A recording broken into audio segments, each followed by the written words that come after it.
অবশ্যই সরকারি চাকরি, কারণ দিদি যে বেকার ভাতা দিচ্ছে, দিদিকে প্রশ্ন আমার, দিদিকে উনি ওই 1500 টাকায় একটা পরিবারের কি সংসার চলে বর্তমান পরিস্থিতিতে?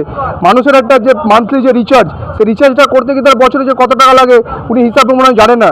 ওনার মাথা গেছে না আছে আমরা বলতে পারবো না, তবে বর্তমানে বাঁচতে গেলে সরকারি চাকরি নির্ধারিত হওয়া উচিত। কারণ এই সরকার বিগত যে 14 বছর 8 মাসের মধ্যে এই সরকার যেভাবে পশ্চিমবঙ্গকে পিছিয়ে দিয়েছে বিভিন্ন বিষয়ে, কোনো দুর্নীতি থেকে শুরু করে, কয়লা থেকে শুরু করে, এবং এই সরকার চাকরি বিক্রি করেছে, নারীর ইজ্জত বিক্রি করছে।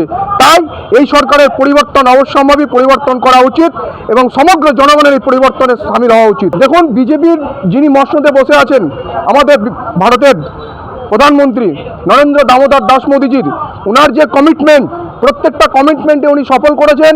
রাম মন্দির থেকে শুরু করে 370 ধারা থেকে শুরু করে মানুষের কর্মসংস্থান, শিল্প, এবং এই জন্যই আগামী দিনে এই যে যুব সমাজ মোদীজির প্রতি ঝুঁকছেন এবং বিজেপির প্রতি ঝুঁকছেন, বিজেপির কমিটমেন্ট, বিজেপির রাষ্ট্রবোধ, পশ্চিমবঙ্গ তথা ভারতবর্ষের মানুষ রাষ্ট্রবোধে উদ্বুদ্ধ হয়ে পশ্চিমবঙ্গের পরিবর্তন এবং বিজেপির অনুরাগী হয়ে এগিয়ে যাবে। পশ্চিমবঙ্গের জনগণের খেটে খাওয়া মেহনতি প্রত্যেক মানুষের শ্রম আসবে, খাবার আসবে, শিল্প আসবে এবং সর্বোপরি শিক্ষিত সমাজের প্রকৃত মেধার ভিত্তিতে চাকরি হবে।